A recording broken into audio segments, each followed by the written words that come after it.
Fernández, médico especialista en medicina interna, experto en infectología y HIV. Va a hablar de exposición del VIH-Sida pre y post.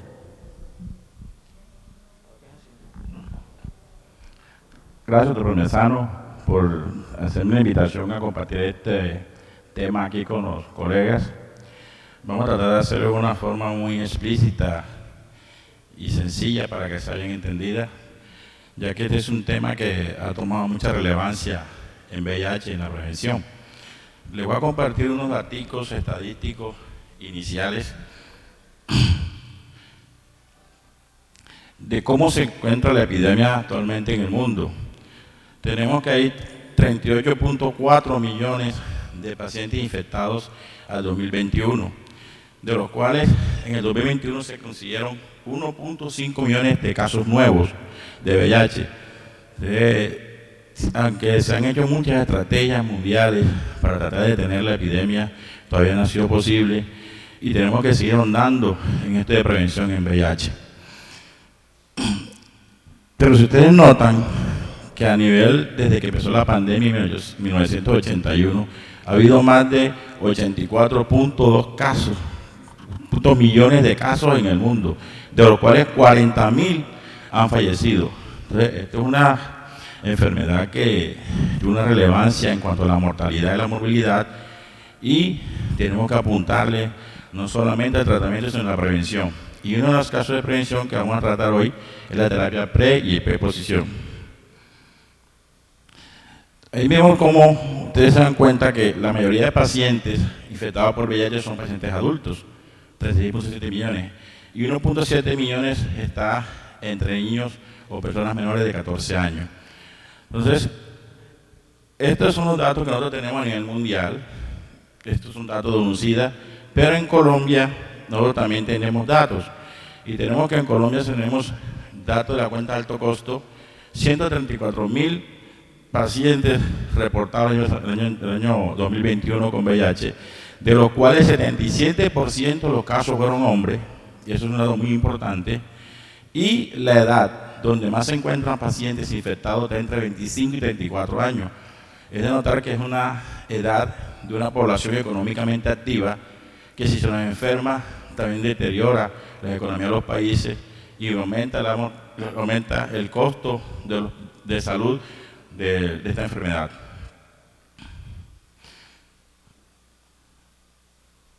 Miren ustedes aquí cómo se ve claramente que entre los hombres infectados por el virus VIH, la máxima proporción se encuentra en hombres que tienen sexo con hombres. Eso es importante porque hacia dónde vamos a apuntar la prevención de la terapia preposición, a ese tipo de pacientes que tienen alto riesgo de contraer la enfermedad. Y el principal método de transmisión, como siempre ha sido la transmisión sexual. Se habla que de 100 pacientes que se infectan, entre el 90 y el 91% se infectan por vía sexual.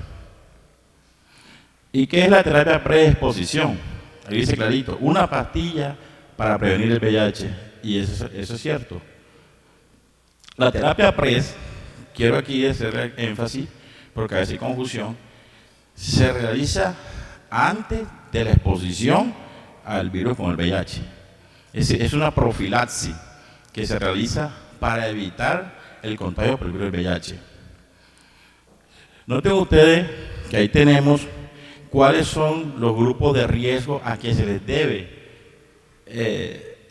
ofrecer la terapia preexposición. Y miren que siempre los hombres que tienen sexo con hombres encabezan la lista de los pacientes a que se les debe evitar presentar la preexposición para el virus VIH. Y los heterosexuales, los bisexuales, el uso de drogas inyectables, que no es muy frecuente en nuestro medio, las parejas serodiscordantes, que aunque parezca una cosa utópica, sí se da mucho, las parejas, es decir, las parejas donde uno de los dos está infectado y el otro no. Y eso, proponiéndole al paciente que está no infectado la terapia preexposición, vamos a evitar que estos pacientes se infecten. Y algo que es importante son las parejas con VIH positivo, donde la mujer gestante se le puede o no ofrecer la terapia de preexposición. Ustedes notan ahí en ese diagrama que miren que sigue siendo los hombres que tienen sexo con hombres, la estadística muestra que son los pacientes que más se infectan con VIH, y en mujeres los contactos heterosexuales. El consumo de droga inyectable no es muy frecuente en nosotros, pero también se puede dar. Ahora, en gestante hay un caso especial. ¿Cuándo se ofrece la terapia PrEP en una gestante? Si la gestante es pareja de un paciente que está recibiendo terapia antirretroviral y tiene carga viral suprimida por más de 6 a 1 año, a esa gestante, como hay un nuevo término en VIH, que el paciente indetectable no transmite el virus, a esa paciente embarazada no se le debe hacer ni se recomienda la terapia preexposición. Pero si esa paciente es gestante, es pareja de un hombre que tiene carga viral detectable y está embarazada por las relaciones que se pueden presentar periconcepcionales, se le debe ofrecer la terapia preexposición, pero se le debe siempre advertir de los riesgos que son para ella y para el feto en la terapia. Y la paciente de la pareja es la que decide si toma la determinación de hacer la terapia preexposición.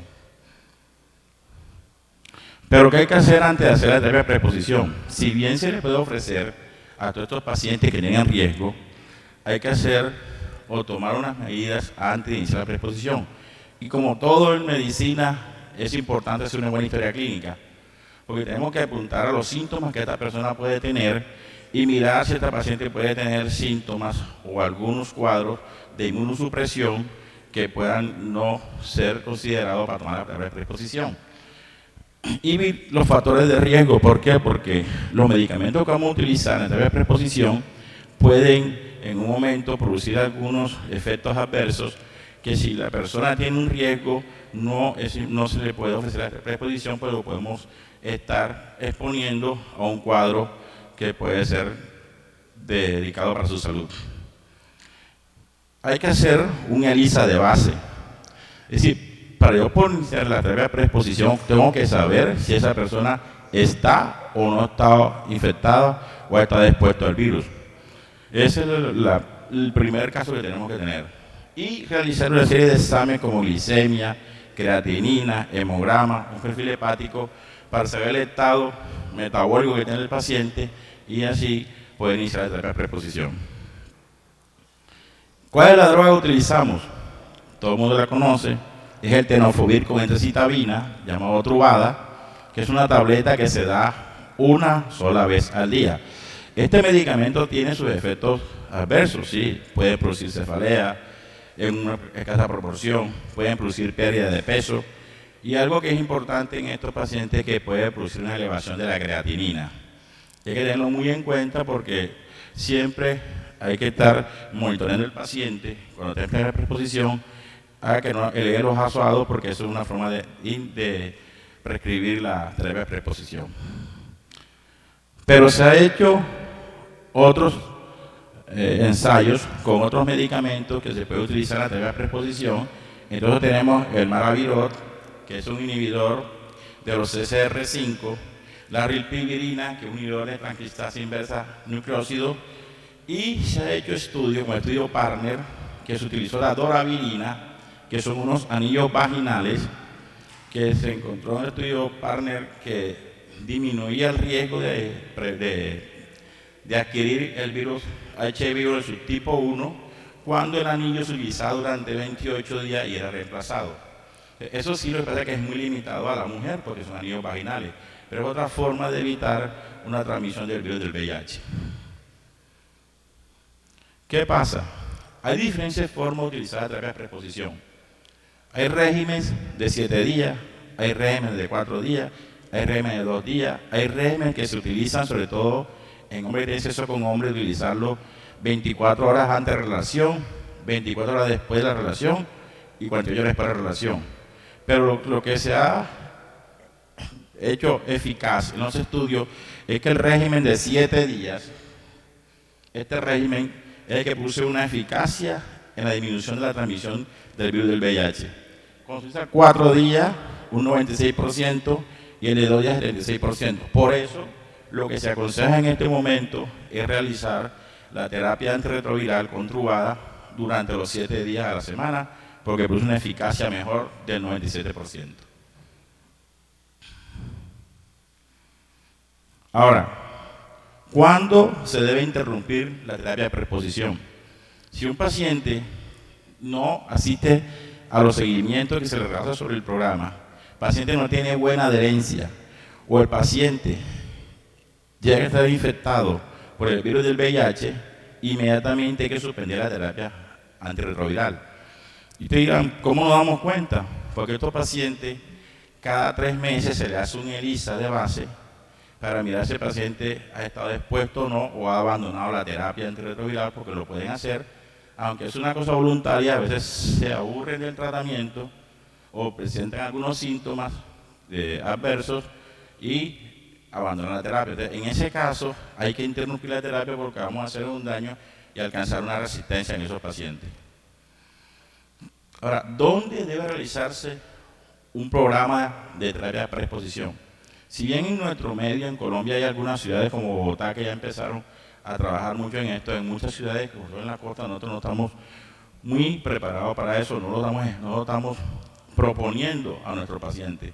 Entonces, un sitio donde hay una atención integral de VIH, donde haya médicos expertos, infectólogos, enfermeras, trabajadoras sociales, psicólogas que estén manejando el programa de VIH, que el centro tenga laboratorios confiables para poder hacer unos buenos diagnósticos de laboratorio y que tenga una farmacia donde se pueda ser distribuido el medicamento y ofrecérselo a los pacientes. En nuestro medio nosotros estamos utilizando mucho esta terapia de preexposición, sobre todo en pacientes discordantes, pero la idea es que se promulgue el programa que se utilice en los pacientes de alto riesgo, en hombres que tienen sexo con hombres, en pacientes que son heterosexuales promiscuos, pacientes que no utilizan el preservativo. En ese tipo de pacientes hay que promoverles e incentivar a que utilicen la terapia de preexposición. Entonces, la terapia de preexposición es una terapia altamente efectiva, es de un tratamiento cómodo, los síntomas adversos son muy pocos y que es bien tolerado por los pacientes cuando la reciben. Entonces, ahora vamos a hablar sobre la terapia post-exposición, que es diferente. En la terapia post-exposición es la profilaxis que se hace una vez el paciente ya se expuso al virus. Es diferente y el tratamiento es diferente. Aquí tenemos que se debe dar en este tipo de casos, en pacientes que tienen relaciones sexuales no protegidas expuestas al HIV, en pacientes que han tenido violencia sexual, con todo lo que conlleva la violencia sexual, debe ser reportado, pero debe ser ofrecida la terapia post-exposición para VIH. Y no solo para VIH, sino también para todas las enfermedades de transmisión sexual. Y en pacientes que comparten agujas u otro dispositivo al inyectarse, que pueden también tener el riesgo de tener una infección por VIH. Pero yo me voy a referir en este momento básicamente a lo que es el riesgo ocupacional, porque es algo que nosotros debemos saber, debemos tener muy en cuenta, porque ya hemos tenido casos por una mala información, hay pánico, y esta es una terapia que es una terapia de emergencia, de urgencia. Y eso hay que tenerlo bien claro para poder dar un buen tratamiento y evitar de que el paciente que ya está expuesto al VIH, el paciente pueda evitar el contagio. Pero ¿quiénes tenemos riesgo de tener una infección por VIH, una exposición ocupacional? Todos los que trabajamos en salud, los que tenemos pacientes, los que tenemos contacto con los diferentes líquidos corporales, todos nosotros tenemos el riesgo. ¿Y por qué los estudiantes? Porque hacen práctica también. Y al hacer práctica muchas veces no tienen la consideración de que pueden ser expuestos al VIH. Pero quiero algo que quede clarito, porque a veces suceden cosas que la gente se asusta. Es claro que estos líquidos, estos fluidos que están acá, cefalorraquídeo, pleural, peritoneal, amniótico, pericardio, semen, son los líquidos que tienen la capacidad de tener el virus. Pues muchas veces consultan porque tuvieron exposición a un vómito, a las heces, a las orinas, y esos son fluidos líquidos que no producen infección. Entonces sí queda bien claro cuándo se debe hacer. Y cuando una exposición ocupacional tiene riesgo y cuando no tiene riesgo. Tiene riesgo cuando hay una herida profunda y con aguja que tenga lumen, porque ahí es donde queda la sangre y puede estar el virus. En exposición a mucosa, herida en sangre y derrame de sangre en piel no intacta. Ojo a eso. Si la persona que está expuesta tiene la piel intacta, ese paciente no tiene riesgo de contraer el virus por una exposición ocupacional. ¿Qué se debe hacer? Si la exposición es con riesgo, es decir, es una herida expuesta, es con un lumen, hay que hacerle una consejería al paciente inicialmente. Y la consejería debe llevar todo, explicarle todo lo que conlleva una infección por el virus del VIH y explicarle bien cómo se debe hacer el tratamiento antirretroviral. Se hace un VIH basal al trabajador porque tenemos que saber las condiciones serológicas para el VIH de la persona que se expuso. Porque esa paciente, al hacer la prueba de ELISA, ella está infectada sin saberlo. Entonces no le podemos hacer eso. Y registrar la exposición. Nosotros somos muy malos, todos, a que tenemos un accidente de trabajo y reportarlo. Esto debe ser reportado a la ARL porque las ARL están obligadas a dar el tratamiento antirretroviral a los pacientes, a las personas con un riesgo ocupacional. Eso tienen que hacerlo y hay algo claro aquí que es proporcional a los fármacos. Si la exposición es sin riesgo, solamente se hace consejería y no se da tratamiento. Quiero ver algo claro acá. Y es lo más importante aquí. Y aquí lo veo. Eso aquí. 72 horas. Eso es lo más importante en terapia por exposición. El tratamiento antirretroviral que se ofrece al paciente por exposición debe realizarse antes de las 72 horas, porque es el tiempo que necesita el virus para poder infectar al infectado CD4. Entonces, si el paciente no recibe el tratamiento antes de las 72 horas, la eficacia de evitar la transmisión es casi nula. Entonces, hay que saber bien que tenemos 72 horas suficiente para que la ARL entregue el tratamiento antirretroviral e iniciar el tratamiento. Una vez un caso me pasó de un paciente que le dieron mala información, estaba en las 24 horas y entró en pánico. Hay que dar una buena consejería y decirle que tiene 72 horas para iniciar el tratamiento antirretroviral. Después de eso, no debe realizar ese tratamiento porque no va a ser eficaz. ¿Con qué hacemos el tratamiento post-exposición?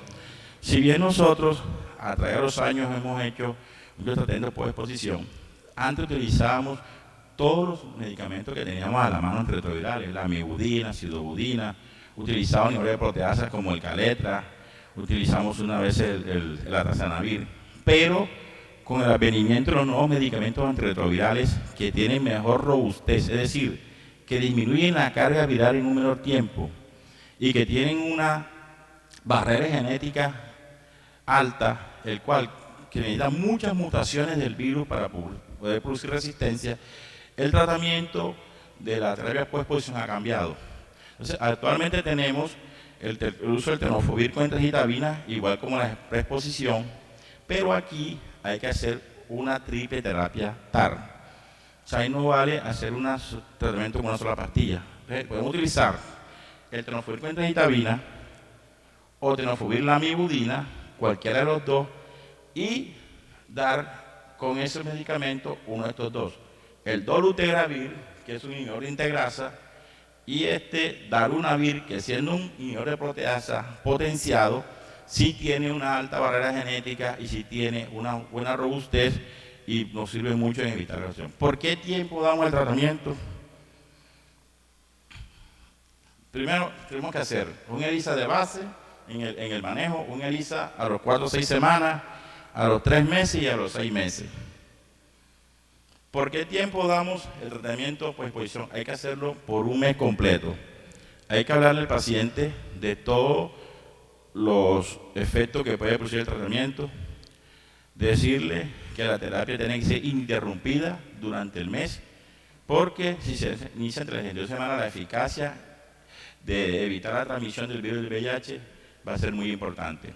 Entonces, tenemos claro en las conclusiones, la terapia de exposición es eficaz, pero en nuestro medio aún no es frecuente, pero tenemos que promulgar a que sea utilizado en una forma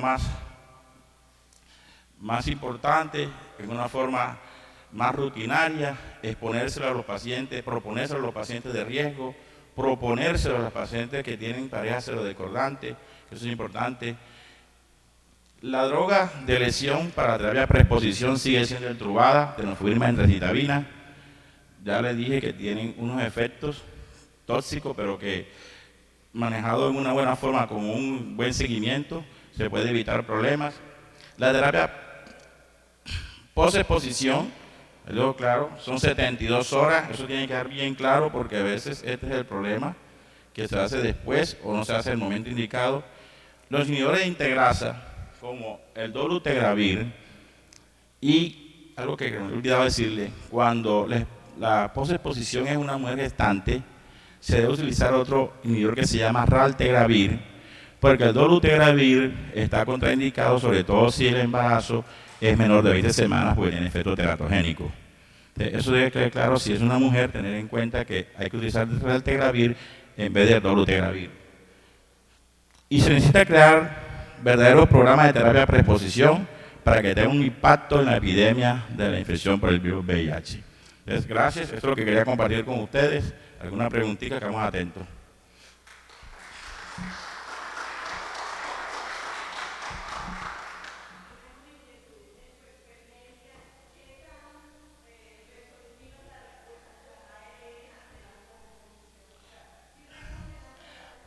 Sí, hay que hacer una buena historia, reportar el accidente de trabajo ocupacional, y ellos están obligados a hacerlo, a dar la terapia antirretroviral.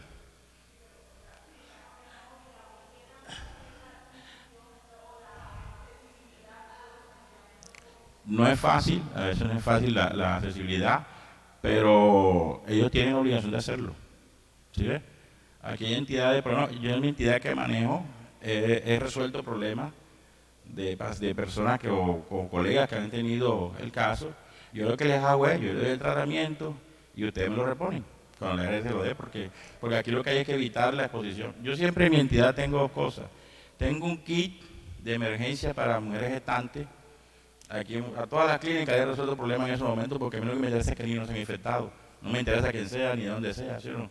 Y también tengo kit para pacientes cuando tienen, pues yo también tengo esos medicamentos en la farmacia de mi IPS.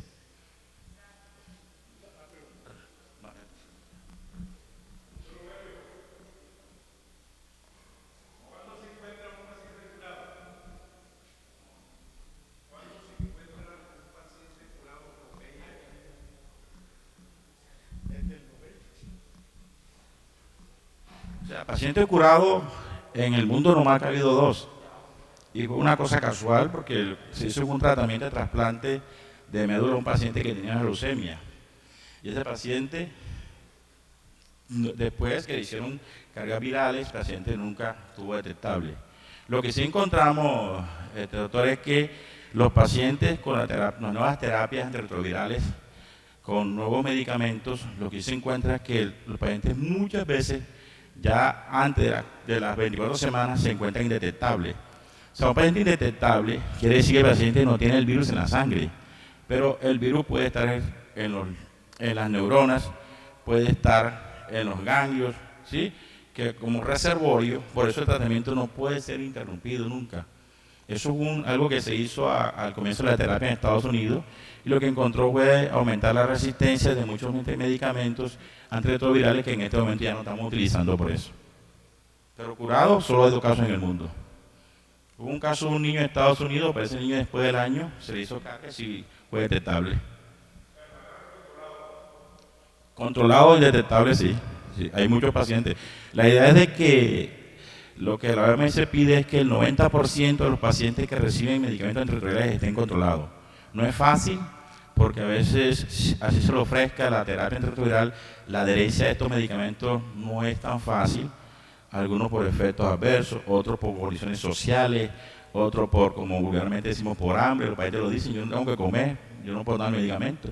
O sea, esto es un aspecto, por eso el programa integral de VIH tiene que llevar un contexto nutricional, trabajadoras sociales y todo lo que respecta para poder hacer un entorno para mejorar la adherencia de estos pacientes. Doctor, una pregunta lateral.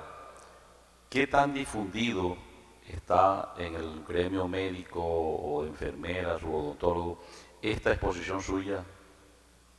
¿La ha compartido en todos los escenarios médicos de La Guajira o solamente este pobre escenario el que lo estamos escuchando? Doctor, no, yo he sido una persona que siempre me he preocupado porque esto se sepa. Antes de esto, cuando se hizo en La Guajira lo que era prevención de transmisión vertical, aquí vino Nucida y yo fui el expositor de ello durante toda La Guajira. En toda La Guajira fuimos a todos los hospitales, fuimos a todos los municipios, tratando de que esto se fuera dando la cadena para que las personas evitaran transmisión vertical, y en estos momentos en La Guajira tenemos un buen punto de disminución de transmisión vertical. Estos casos de preexposición y exposición, yo he dictado esta charla en varias partes, sobre todo la de terapia ocupacional, porque he tenido casos donde ha habido alguna mala información y ha habido pánico en los pacientes. Entonces, una buena consejería que ustedes puedan hacer, porque ustedes son aquí y lo que todos somos personas que vamos a multiplicar esto, ¿sí? Pero estos casos yo los he expuesto varias veces. Otra pregunta, continuando la línea del doctor de la pregunta. Se ha pues divulgado desde su punto de trabajo estas indicaciones, pero hay una guía nacional, hay una guía por infectología o algo que nos hable de esto. Lo digo pues porque desde la práctica médica, pacientes que llegan con exposición, no está muy claro dentro de los trabajadores de la salud, médicos, enfermeras, especialistas, cuál debe ser el tratamiento que se debe dar. Entonces es como para, aparte de la divulgación que usted realiza, donde uno o el personal médico puede guiarse para tener estas indicaciones y hacer un protocolo mucho más funcional, porque generalmente el que se ve es el que ya está obsoleto, con el que usted no comentó que se utilizaban los medicamentos y que ya no se están utilizando. Entonces, para poder divulgarlo de una forma también adicional a la suya. Sí, doctor, la guía nacional de VIH que hizo el Ministerio de Salud con la Asociación Colombiana de Infectología se realizó el año pasado, aprobada, y tiene unos apartes sobre terapia preexposición y posexposición, porque el afán de la Asociación Colombiana de Infectología y del Ministerio es de que esto se vaya colocando de una forma más sencilla y que vaya impactando en la comunidad en la prevención del VIH. Por eso le decía que los nuevos tratamientos, ahí están claros, no solamente para preexposición. Ya nosotros, la nueva guía, las terapias de primera línea en VIH cambiaron. Nosotros teníamos una terapia de primera línea que, aunque todavía lo utilizamos a veces por costo, pero por eficacia y por una mejor condición del paciente, las guías mejoraron, y ya los inhibidores de integrasa, como el Tegravir, el Dolutegravir, el Elvitegravir, son los medicamentos que están en primera línea en este momento a nivel mundial, y en Colombia nosotros también lo estamos utilizando. Gracias a Dios. Muchas gracias, doctor, por su excelente exposición, muy ilustrativa y muy didáctica para que todos podamos conocer de ella. A continuación viene la charla de la doctora Farfán con respecto al asma. Es una doctora que viene de otra ciudad. Lamentablemente, con el alerta que hay de las lluvias, se ha retrasado. No quiere decir que no vaya a llegar, entonces vamos a adelantar el programa y vamos a escuchar la charla que sigue a continuación, que es la charla de almuerzo conferencia. Vamos a indicarla, ya les estaré dando toda la información.